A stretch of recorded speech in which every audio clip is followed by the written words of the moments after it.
App അധിഷ്ഠിത taxi സർവീസുകളായ ഓലയ്ക്കും യൂബറിനും ഗോവയിൽ പ്രവർത്തനാനുമതി നൽകില്ല എന്ന് മുഖ്യമന്ത്രി പ്രമോദ് സാവന്ത് വ്യക്തമാക്കി. അതായത് നിങ്ങൾ ഗോവയിലേക്ക് സഞ്ചരിക്കുകയാണെങ്കിൽ അവിടെ ഈ ആപ്പ് അധിഷ്ഠിത ടാക്സി സർവീസുകളായ യൂബർ, ഓല എന്നിവയിൽ യാത്ര ചെയ്യാൻ വേണ്ടി കഴിയില്ല എന്നതാണ് ഇതിൻ്റെ സാരം. കഴിഞ്ഞ കുറച്ച് ദിവസങ്ങളായി ഗോവയിൽ ഈ പ്രാദേശികമായ ടാക്സി ഡ്രൈവർമാർ ഈ സമരത്തിലായിരുന്നു. അതിൻ്റെ അടിസ്ഥാനത്തിലാണ് ഗോവയിലെ ചില MLA മാർ മുഖ്യമന്ത്രി പ്രമോദ് സാവന്തുമായി കഴിഞ്ഞ ദിവസം ചർച്ച നടത്തിയിരുന്നു. ഈ ചർച്ചയ്ക്ക് ശേഷമാണ് ഈ ഗോവ മുഖ്യമന്ത്രി പ്രമോദ് സാവന്ത് ഇക്കാര്യം വ്യക്തമാക്കിയിരിക്കുന്നത്.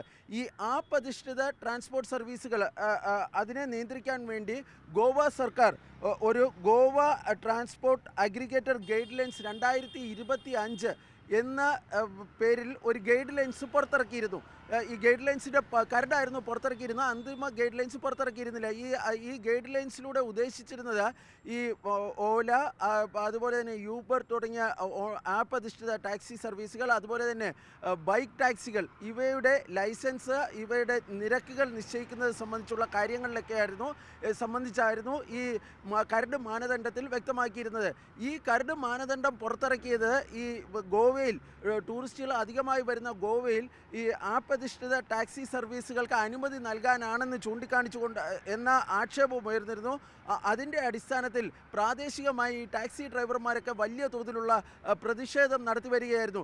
ഇതിൻ്റെ അടിസ്ഥാനത്തിലാണ് ഈ MLA മാർ മുഖ്യമന്ത്രിയെ കണ്ടതും തുടർന്ന് ഈ MLA മാർ ആവശ്യപ്പെട്ടത് ഈ കരട് മാനദണ്ഡം ഈ മരവിപ്പിച്ച് നിർത്തണമെന്നൊരു ആവശ്യമായിരുന്നു മുന്നോട്ട് വച്ചിരുന്നത്. പക്ഷേ ആ ആവശ്യം പൂർണ്ണമായും അംഗീകരിക്കപ്പെട്ടിട്ടില്ല. പക്ഷേ ഗോവ മുഖ്യമന്ത്രി ഈ MLA മാർക്ക് നൽകിയിരിക്കുന്ന ഉറപ്പ് ഈ യൂബറിനും ഓലയ്ക്കും പോലുള്ള ആപ്പ് അധിഷ്ഠിത ടാക്സി സർവീസുകൾക്ക് ഗോവയിൽ അനുമതി നൽകില്ല എന്ന ഉറപ്പാണ് നൽകിയിരിക്കുന്നത്. പക്ഷേ അങ്ങനെ പറയുമ്പോൾ ഈ പ്രാദേശിക ടാക്സി സർവീസ് നടത്തുന്നവർ ഈ ടൂറിസ്റ്റുകളിൽ നിന്നുമൊക്കെ വലിയ തോതിലുള്ള ഉയർന്ന നിരക്ക് വാങ്ങുന്നുവെന്ന ആക്ഷേപം ഉണ്ട്.